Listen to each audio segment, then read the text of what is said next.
It's your boy K De Dolla, and you officially on the K De Dolla Show. Man, holla at your boy, you hear me? One.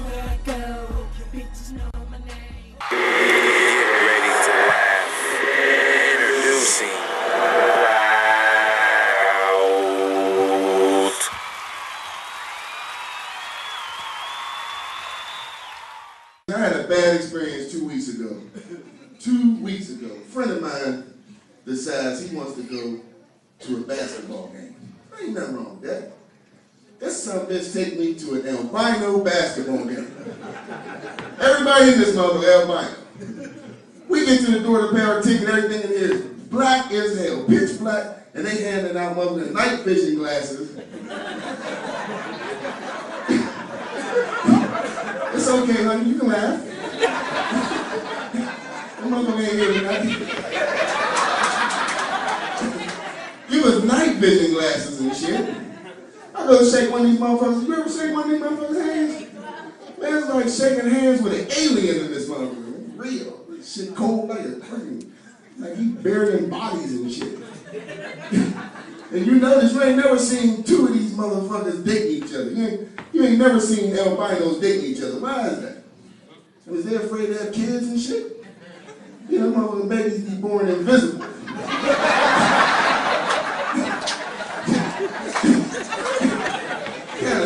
Alright everybody, you already know what it is. It's your boy K De Dolla, and I'm bringing you the info to the streets right now. All my people that's out there doing their thing independently, give my hat off to you, salute. I have my man right here, a very, very funny individual, y'all. Y'all might have heard of him already. He doing big things. He been doing his thing for a long time now. My man Bllackkoutt. Holla at your boy. What's up, Bllackkoutt, man? What's up, man? Huh? Are you alright? Yeah. Alright, look everybody. I'm real excited to have this guy on my show. I've been chopping it up with this man for a long time, and hey, he's done shared some things with me about his career that's just blew my mind. If y'all haven't seen him, y'all sleeping, and you already know. Wake up, pay attention already. But we gonna get to my man in a minute, ask him about his career, to get more in tune with this comedian who's been doing this thing in the city. But before we get to that, you already know I got the Facebook quote of the week. Holla at your boy. The red K De Dolla Facebook quote of the week book, the infamous book, you already know. I got a quote in here that was came from somebody that I know, a very influential young lady that's out here doing her thing in the dating community. Her name is Don Kilby. Don Kilby. Now, I really have mad respect for this lady because she's been doing her thing strong. She's a single mother out here. She's a minister, and she's really putting a good word out here for our youth and for those ones who we can consider our peers. And this is what she said on the Facebook quote of the week. She said, "The only requirement of having a dream is believing in it." Let me repeat that. The only requirement of having a dream is believing in it. Now that's straight to the point. You know I like them straight to the point quotes. This is what I got from it. Because I have been a dreamer. And the fact of me dreaming all these years and then trying to make something happen out of my dreams, hey, it's been a task. It really has been difficult. But I believed in it. And I'm going for my dream. What you think about that, Bllackkoutt, man? That's a deep quote, man. It is. It's short and deep. Yeah, that's deep. Ain't nothing else to say after that, man. You know what I mean? That speaks for itself. I'm gonna tell you, know what I mean? You've had a dream. It seems to me like you're living your dream out. Well, life kind of steered me towards this. Okay. You know what I mean? Life situations. A lot of people think being a comic comes from just because you can make your friends and family laugh. That ain't what comedy is, man. Okay. You know what I mean? Comedy is about what have you been through in life that was so harsh, that was so cruel, that makes you want to just make people laugh. I mean, I went from hurting people to making people laugh. Okay. You know what I'm saying? So okay. It's like, you know, I figure I'd rather bring joy to your soul, you know, than hot lead. Okay. You know what I mean? I mean, because right. I could easily be back out here in the game, you know, selling drugs and robbing people and going upside people's heads and shooting at people and doing all that. But why do all that? I mean, I've done all that when I was young, and I didn't realize how many people and families I was hurting. Okay. Until, you know, I actually went to prison. Okay. You know, when I went to prison, it wasn't funny. You know what I mean? Wasn't nothing funny about that. So, you know, I was like, well, you know, it's either do you want somebody telling you when to go to the bathroom, when to brush your teeth, when to shower, or do you want to be able to sit out here and do what you want to do? You know what I mean? Yo, that's real talk. That's real talk from a man who's been around the table a few times, you hear me? Evidently, the things that he's been through in his life has brung him to this point. And here again, going back to the Facebook quote, if y'all have a dream out there, it may come true if you just stick to the script. You hear me? Do like my man said. He stuck to the script. He basically, he had an idea. After all the turmoil, he had an idea and he went with it. Same as your dreams out there. If you have an idea, go with it. Don't stop. Keep it moving. All right, you touched a little bit on the aspect of your life, but I want to touch a little bit more. As far as your comedy, what made you get started in comedy, man? Well, when I was young, you know, and this is being real, you know. My grandmother raised me, you know, and all she did was run an after-hour joint. Okay. You know what I'm saying? So to keep me calm and to keep me occupied, you know, she let me listen to all her party albums, you know what I'm saying, up in my room. Red Fox, Richard Pryor, Moms Mabley, Willie and Lester. Right. You know what I'm saying? So that's what I had to babysit me.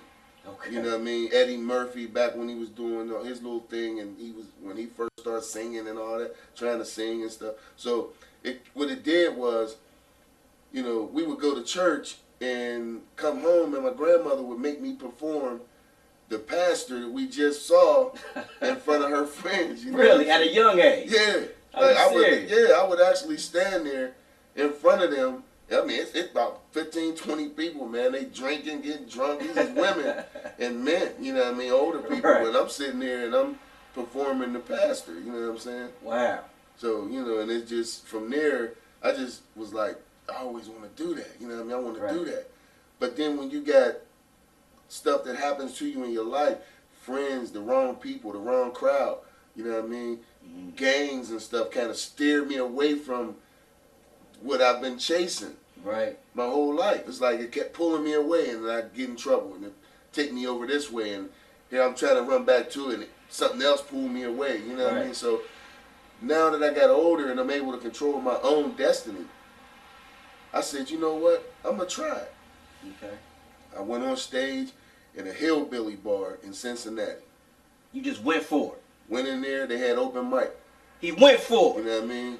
If you can make, I'm telling y'all right now, if a black man can make a whole bar full of hillbilly and rednecks laugh to some slavery jokes, you can make anybody laugh. Really? I'm serious, man. I went in there talking about the Freedom Center. Was you nervous? I mean, of course you was nervous. I was nervous only because we was the blackest thing in there besides the bar stools. Wow. And, you know, and wow. My wife was so scared, she stood by the door. Wow. She said if something would have broke out, I was definitely running to the car. To call 911. I said, you weren't going to help me? She said, well, there was no point. You know, we're the only two in here. You know what I mean? So did you catch any adversity there, and have you caught any adversity just trying to, you know, uplift your career or anything like that? Actually, it's been great, man. Everybody's been treating me good. White, black, no matter what color, what race. I've actually did a show for some Arabs, you know, who own, you know, gas stations and stuff. They had me come in to their home, you know, and they was having, I guess, some type of party or something. And they liked that every time I come in the store, I would imitate their voice. You know what I mean? Seriously, I would be like, you know, every time I go down to the store in my family and everybody think I'm a terrorist. I am not a terrorist. And you had them laughing? They would laugh. Wow. I said, these dumb guys, these American people, it's some bullshit. You don't understand what I'm saying to you, my friend? Right. This is ridiculous, man. This is crazy. You know, the air guy opens the screen and say, oh, such beautiful little babies. Such lovely costumes. What are you talking about? And my 8-year-old son stepped up, opened his coat. I'm a suicide bomber.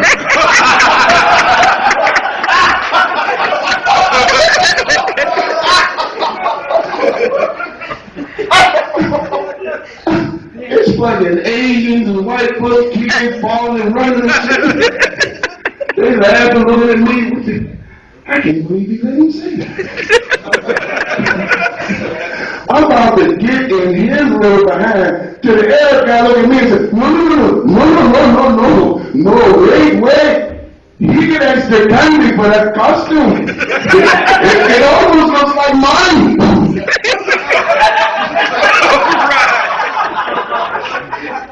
My heart beating like a we Americans, we don't play like that. That's some bullshit. Amateur comics fail because they don't want to get out and talk to people.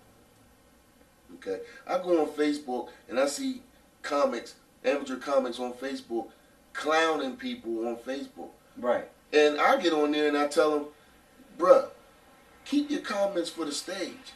Right. You're a performer. You're an entertainer.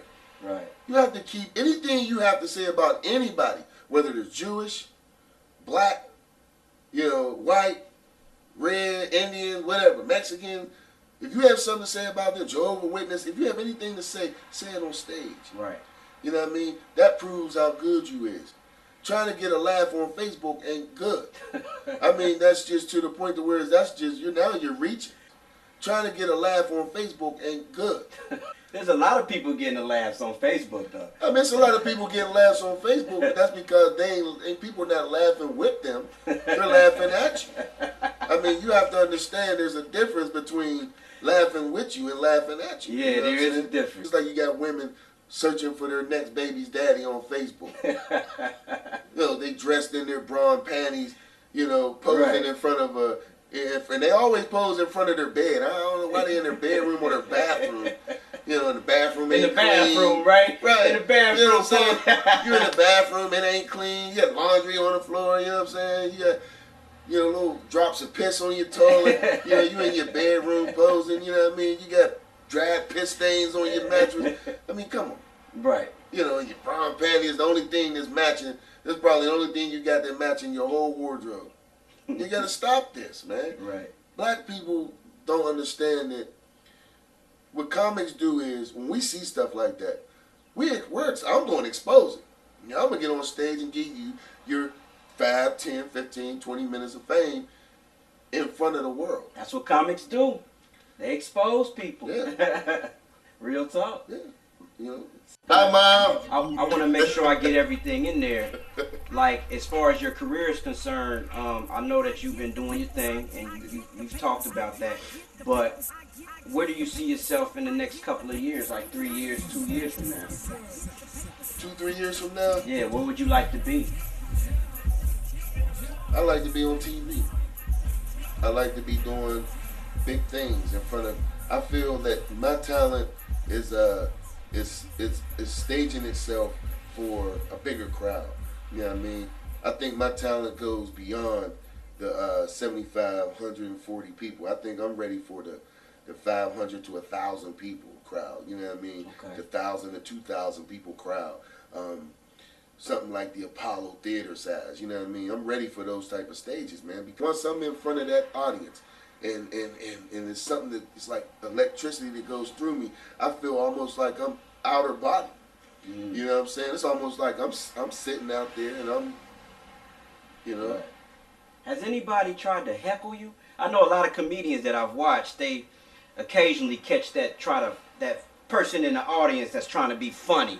You know what I'm saying? Has anybody tried to heckle you or just, come back at you since you a comedian on stage? I did have a heckle. You did? I did. Okay. It was at Boomerang's Comedy Club in Cincinnati. What did you do? I was talking about the Freedom Center, and he yelled out, I'm hungry. No, I was talking about Subways. Elderly people working in Subways behind the counter. Right. And the guy yelled out, "I'm hungry." And he just kept yelling that out. So I used him as part of the act. Exactly. He kept screaming it, so I said, you know what? I was hungry too. You know? Right. So I just, and then I used him, and everybody loved it, and there was actually a guy who was sitting there.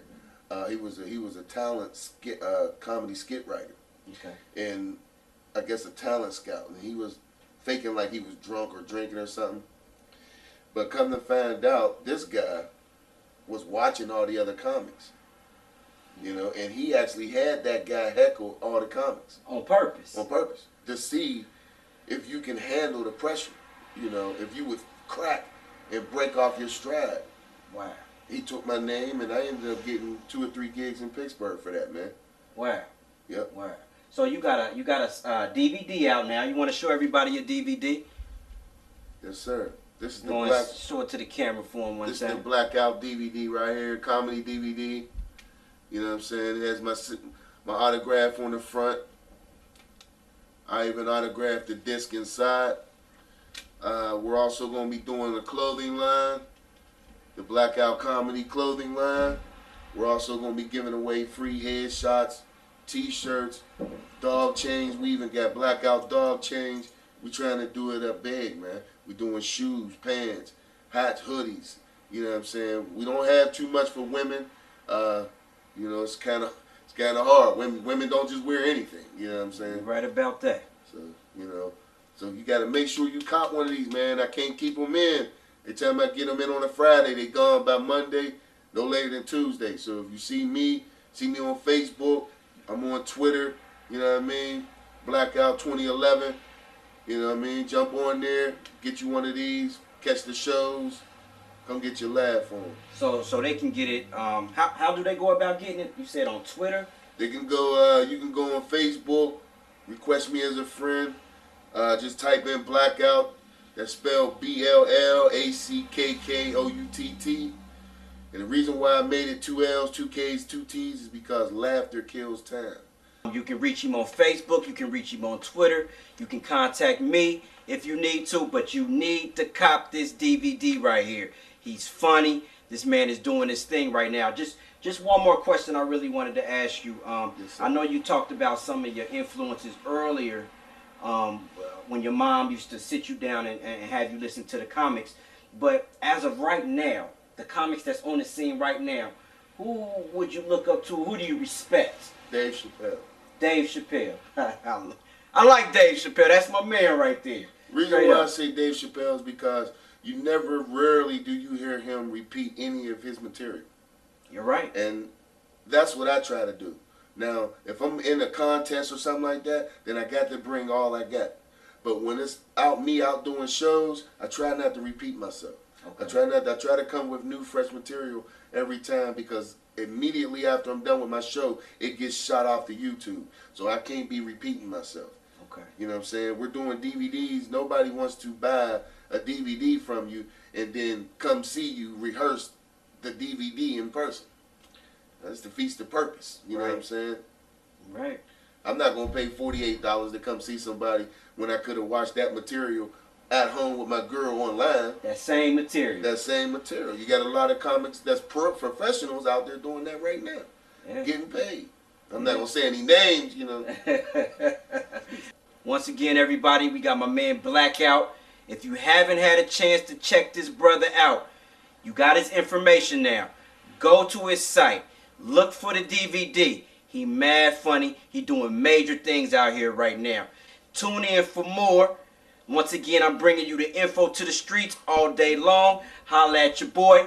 Thanks for tuning in, Bllackkoutt. Thanks for being on the show. Once again, feel me, Ka De Dolla Show. Holla at your boy. Listen, Dayton, stand up, be safe.